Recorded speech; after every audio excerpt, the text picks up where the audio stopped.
Hey guys, it is a Thursday, October 27th, and it's a little after 8:30 p.m. Hence the dark circles and bags under my eyes because I'm really tired. It's been a long day. So it has been 4 weeks since my last update. Yikes. Sorry about that. Catch you up to speed with what's going on down on the farm. The incubator. Okay, so out of 8 eggs, only 2 hatched. First 3 died within the first week and a half. Then we had 5. They were doing great all the way up till lockdown. They were all alive, and then 3 died sometime during lockdown. It really stunk, but yeah. So anyway, the 2 that hatched, they hatched 2 days late. Late. There is no exact science when it comes to hatching chickens, or any eggs for that matter, as I found out the hard way. They pipped their shell early Sunday morning. Pipping means they poked the hole through. And I want to say that was like October 8th.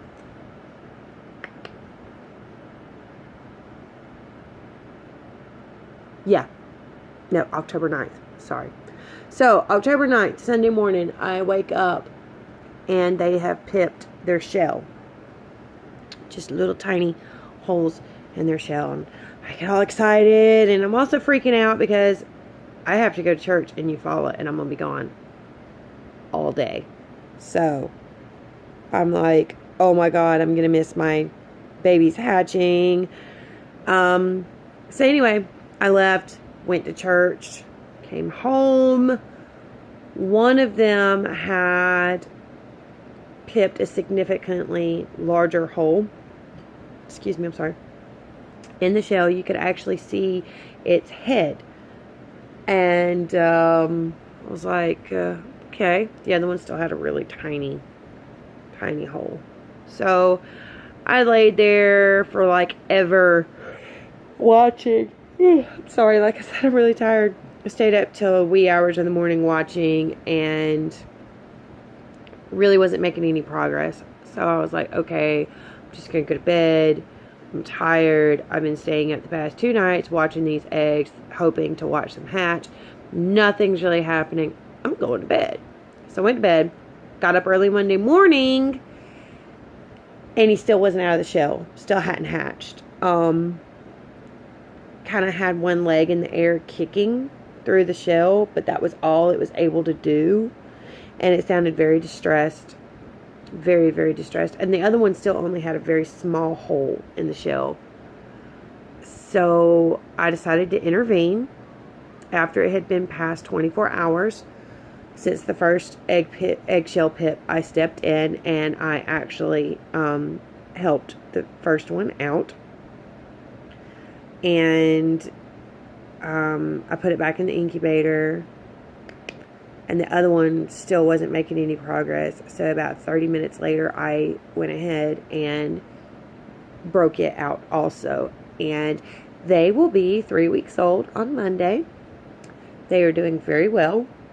Coincidentally, Monday is Monday is our next scheduled hatch day, because I met a lady on Facebook, and I went and purchased some eggs from her. I posted in a chicken group that I was looking for silkies, and that if I had to hatch them out from eggs, I would. And so I went and I met with her. She met me in Dothan, and she brought me I ended up buying 28 eggs from her. It was a mixture of Saramas, Silkies, Bantam Cochins, and some Rhode Island Reds. And then my Black Copper Marans finally started laying. I got my first egg on October the 8th on a Saturday. I was really, really excited. Yeah. Was it October 8th? Might have been the 7th. Yeah, October 8th. I was really excited.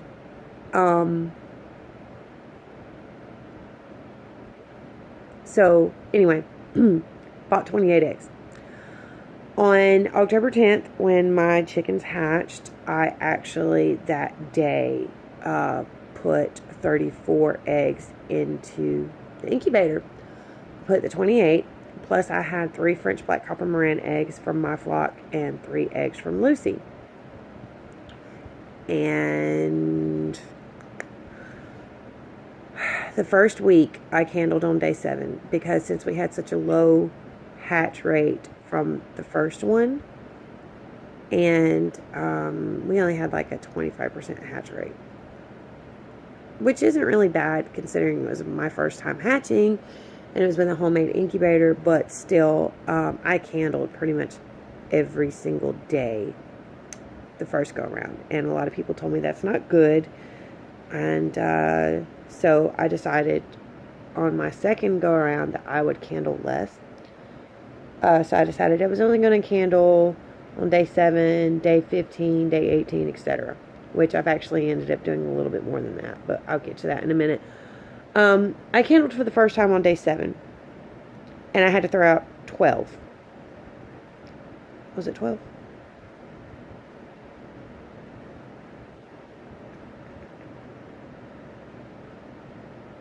Yes, 12. Sorry. Doing math in my head. It was 12. One of which was one of my French Black Copper Maran eggs. Actually, I threw out 11 the first go around. 10 were infertile. One of them, I'm not really sure what happened. I don't know if it started to develop and then it stopped, or if it was infertile. But it was rotten. Like, you candled it and it was dark and green and cloudy and it was starting to smell. So I'm actually glad that I candled when I did, because if I hadn't, it probably would have exploded in my incubator and that would have been really nasty. So we threw out 11. And then this past Friday, I had to go out of town and my husband had to go to work. And apparently when we left the house, we didn't quite shut the door all the way. My front door, you kind of got to slam it. We didn't slam it, apparently.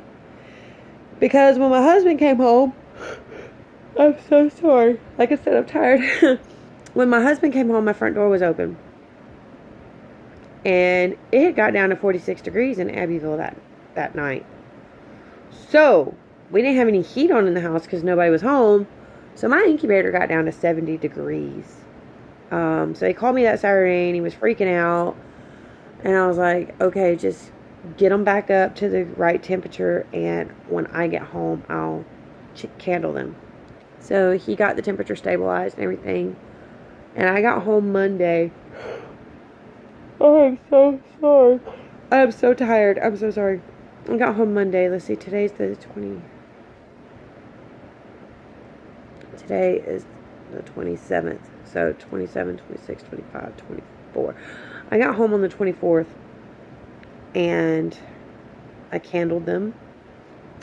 And out of 22 eggs, I had to throw out 11. 10 of them had begun to develop and then stopped and died. Some of them were pretty advanced. Some of them weren't. Some of them were already dead before the fiasco with the temperature. One of them was one of my French Black Copper Maran eggs. It just never developed. It was infertile. Not quite sure how she snuck that one by my boys, because my boys are all about their business. But anyway, so it was pretty sad because out of the 23 eggs that I had to chunk, the majority of them were my silky eggs. The whole purpose of this hatch. I still have 2 very small eggs, not including my Cochin eggs. I still have 2 very small eggs in my incubator, but I don't know if they're broody. I've got broody on the brain. I don't know if they are silky or if they're Serama. So I'll find out when they hatch if they've got a 5th toe. They're silky. I'm praying for silkies. So anyway, I have 11 eggs in there right now. And today is day 17. And I candled today. And out of the 11, I know beyond a shadow of a doubt that 9 are alive. Sorry. 3 are the Rhode Island Red from the 28 that I purchased. 3 are from Lucy. 2 is, I can't even, might even just be 2 from Lucy. I think, yeah, it's 2 from Lucy. And then 3, 2 of which are either a Silky or a Sarama, and then 1 Cochin. And then 2 Black Copper Moran eggs, and I don't know what they are because the shell is so dark I cannot candle them. I can see something in there, but I can't see if it's moving. So, those are going to be a surprise come hatch day. We'll go into lockdown on Saturday. And hopefully come Monday, we'll have babies. We might actually go into lockdown tomorrow. But hopefully Monday we'll have babies. One thing I learned that I did differently this go around, when I did my last hatch, I had got online and done some research, and what I had read said that with a still air incubator, which is what I have, that means it has no fan, that you need to keep your temperatures between 102 and 104. So that's what I did last time. But I talked with a couple of friends that I made from my wonderful chicken group that I love so much. I'm actually part of several, but my favorite one is I've met some pretty incredible people in there. Anyway, the lady that sold me the eggs, I talked with her, and I talked with a couple of other people that have incubated quite a bit, and they all told me that even with a still air, I need to keep it between 99 and 101. So that's what I have done this go around. And I really, I had some severe temperature spikes at the beginning, but we finally got them stabilized. I really feel like had my front door not blown open, I'd still have quite a few out of those 11 still alive. I don't know. But I told my husband that after this, I'm going to hold off on hatching any more eggs. I'm so sorry. Until the spring, when it starts to warm up. Because now I got these babies and it's starting to get cool at night. And I can't put them outside because it's getting cool at night. Anyway. So, hopefully all 11 will hatch. I will post an update about the hatch. I promise I'll try not to forget this time. Okay, so more updates. I'm pretty sure I told you about the 5 Self Blue Americanas, actually 6 Self Blue Americanas that I bought over the summer. 1 died within 24 hours of purchase, and then I had 5. And one of them was mixed with something. It wasn't a pure Self Blue because it had like blonde in it or whatever. Anyway, about a month ago, it was either right before or right after my chickens hatched. I want to say it was right before. Somebody broke into my chicken pen and broke the necks of 2 of my Self Blue Americana chicks and hid them underneath a round metal pan that I keep in the pen to keep extra water in, and left them there for me to find. And I know it was someone and not something, because number 1, my pen is like 10 feet tall, 10 or 11 feet tall. Number 2, it's predator proof. The bottom of it is surrounded in chair rail that's about 4 feet tall. And number 3, I have a door on hinges with a sliding bolt. And every single night when I go outside to do lockup and do head count to make sure everybody's present and accounted for, I slide that bolt, because those little boogers have figured out if that door is unlocked, they can push against it and get out. Yeah.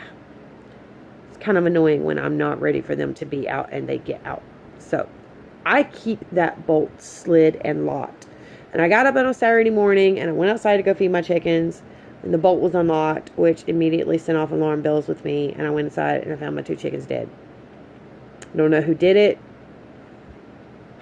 It's not the first time we've had issues with people killing our animals since we bought this place. That's kind of a reason why we don't have rabbits anymore. I had a whole bunch of rabbits, and people were breaking in my pens left and right and killing my rabbits. So they wiped out my entire herd of rabbits like 2 years ago. Anyway, I digress. Today, I went and purchased the parents of my 3 remaining Self Blue Americanas. You've probably heard me talk about them. I know you have. One of them I've named Pigeon. I've almost got her completely tamed. I can pick her up, hold her, love on her, no problem. I just haven't taught her to come to me yet, but I'm working on that. If you follow me on Instagram, you have seen pictures of Pigeon. If you're not a follower on Instagram, please go follow me, JN Sanders 87, and you will see pictures of my chickens. Lots and lots of pictures of my chickens. So anyway, I went and picked up the parents today, and I was very, very pleased with my purchase. The male already had a name. His name was Johnny Cash. And his mate, they were calling her Speedy, but I changed her name to June. So today I am very pleased to say that I added June and Johnny Cash to my farm. I have them in a segregation pen all by themselves. You know, you're supposed to isolate, quarantine before you introduce new birds to your flock. The same lady that I purchased these birds from, I'm going back in a couple of weeks, and I'm getting a breeding pair of lion head rabbits from her. Really excited about that as well. The husbeast is not too excited. He really doesn't want to get back into rabbits, but I do. So, yeah, I'm doing rabbits. The beastlings are pretty excited about the rabbits. I am currently sitting at 22 birds total. I have 17 adults and 3 juveniles. Those are my Self Blue Americanas that I purchased on July 30th. And then I have the 2 biddies that I hatched. That'll be 3 weeks old on Monday. And then I've got 11 in the incubator, but you know the old saying, you never count your chickens till they hatch. So, we've decided to hold off on goats in the spring until we can get better set up. We've got a lot of land clearing we got to do. We got some fence line we got to run. We've got the electric fencing we have to install, the solar panels and the generator and all that. We are still getting the honeybees. That's not an issue. That plan is still on. But we're holding off on the goats until we can get our fence lines ran.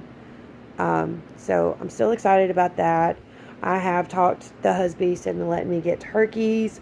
I don't know when I'll be doing that. I'm hoping to do it in the spring, but I don't know. I want to get some peacocks. I ran into a lady in the dollar store the other day that has a breeding pair. I gave her my number, and I told her when she gets some eggs to call me, and I'd be glad to purchase some. So I might be hatching out some peacocks. You never know. Fingers crossed. That's about all I can think of right now. I'm going to quit boring you. Don't forget, go find me on Instagram and follow me, JN Sanders 87.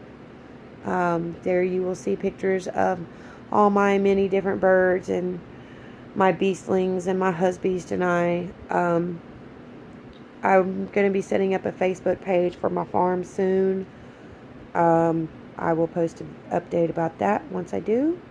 And I want to thank you for being subscribed to me, and tell your friends to go subscribe and be like, hey, there's this chick on there that's really, really boring and she talks a lot, and if you need help sleeping, she'll put you to sleep. I'm just kidding. But seriously though, get people to subscribe.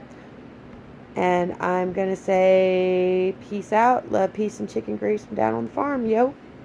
I know that sounded lame, but it was fun to say. Bye.